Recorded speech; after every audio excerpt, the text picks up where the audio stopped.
Welcome to the Explainer. I'm so glad you're here because today we're diving into a universal frustration we all share, typos. We've all been there, right? You're typing a text at the speed of light, you hit send, and suddenly realize your phone changed "I'm on my way" to something completely bizarre and, let's be honest, slightly embarrassing. But how does that little piece of software actually work? Today, we're putting on our detective hats to demystify autocorrect and uncover the brilliant math happening right beneath your fingertips. Here's our roadmap. First, the universal typo problem. Then, the noisy channel model, solving non-word typos, the real word challenge, and finally, modern autocorrect upgrades. Section 1. The universal typo problem. Okay, let's dive into this. You might think bad spelling is just a modern smartphone thing, right? But check out this quote from Oscar Wilde's classic play, The Importance of Being Earnest. The character Cecily says, "The three you wrote me after I had broken off the engagement are so beautiful and so badly spelled that even now I can hardly read them without crying a little." I love that. It really goes to show that even back in Oscar Wilde's time, typos were this universal and sometimes highly emotional human experience. Which leads us to the big question of this explainer. How exactly do our devices know what we actually meant to type? To wrap our heads around this, I want you to start thinking of your device's algorithm not just as standard software, but as a detective. A tiny detective constantly trying to reverse engineer a messy, garbled transmission to figure out your true, original intention. Moving to Section 2, the noisy channel model. This model is the absolute bedrock math behind almost every spell check and autocorrect system out there. It's a framework that treats a misspelled word as if a perfectly spelled word just got distorted by passing through a noisy communication channel. Think about it this way. Your intended word is crystal clear in your head, but your physical fingers, typing hastily on a screen, they act as that noisy channel. They introduce static, like a slipped finger or a transposed letter that totally garbles the pure signal before it ever reaches the screen. Now, the spelling crimes our little detective faces usually fall into two main buckets. First, we've got non-word errors. Think typing giraffe instead of giraffe. That string of letters literally does not exist in any dictionary. But then you have real word errors, like typing peace when you actually meant peace. And honestly, these are way more treacherous because the resulting mistake is still a completely valid English word. So how does the model solve this? Well, it uses a form of Bayesian inference, broken down into 4 logical steps. Step 1, generate candidates. Round up the usual suspects, words that look similar to the typo.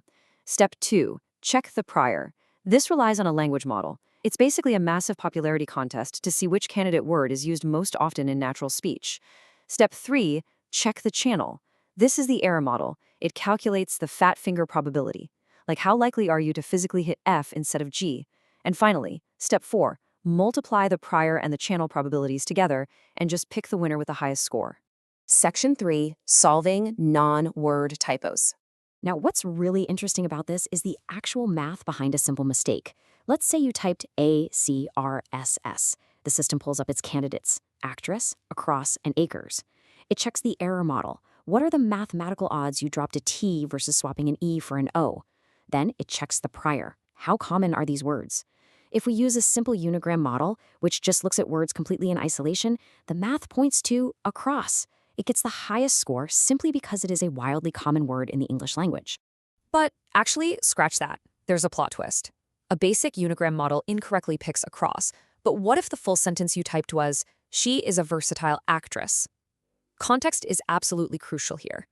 If our detective upgrades to a bigram model, which looks at 2-word sequences, it immediately sees that the phrase versatile actress is way more probable than versatile across. By zooming out just a little bit to look at the context, the algorithm catches the nuance and correctly guesses actress. Section 4, the real-world challenge. The plot thickens, though, when we hit the real-word challenge. The stakes are way higher now because we're dealing with typos that are actual, perfectly valid dictionary words. Look at these fascinating examples from a famous 1992 study by Karen Kukic. "This used to belong to the wee queen." Or, "They are leaving in about 15 minutes. Can they love him my messages?" These are incredibly tricky. They completely bypass the red squiggly line.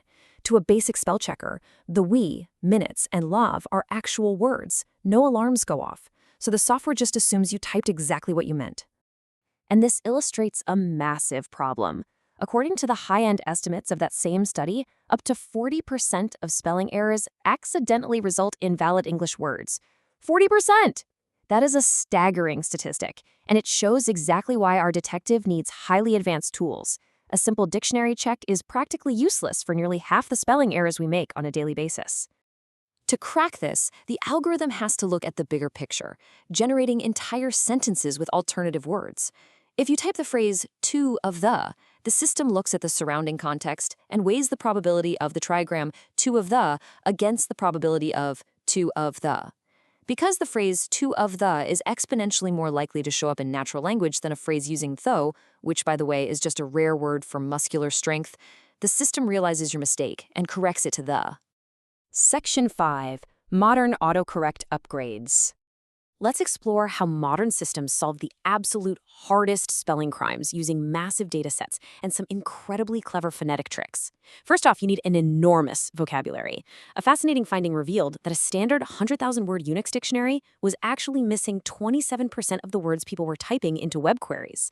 It missed totally normal, everyday stuff like pics, Xbox, and clipart. This is exactly why modern autocorrect relies on massive web-derived dictionaries. I mean, if your spell checker doesn't even know what an Xbox is, it's going to make some hilariously wrong corrections. But what about names or words so garbled you can only guess them by sounding them out? Enter phonetic algorithms, like SoundX. It strips words down to their pure phonetic essence. You keep the first letter, drop the vowels, replace similar-sounding consonants with specific numbers, and deduplicate identical numbers. So a complex name like Jurafsky just becomes J612. If you heavily misspell it as Jurafsky, it still becomes J612. It allows the detective to match the sound perfectly, even if the spelling is a total disaster. And modern systems can even do this for entire chunks of letters. Take this wild example, matching FISIKLE to the actual word physical. An advanced channel model knows the probability of you swapping an F for a PH or a K for a C. It's not just looking at single-letter slip-ups anymore. It captures complex phonetic misspellings by matching entire groups of letters based purely on how we hear them in our heads. Pretty amazing, right? So here's the bottom line. There is a frankly ridiculous amount of brilliant engineering happening right beneath your thumbs. Next time autocorrect saves your text, ask yourself, was it the language model checking the popularity of the phrase, or the error model calculating your fat finger probabilities?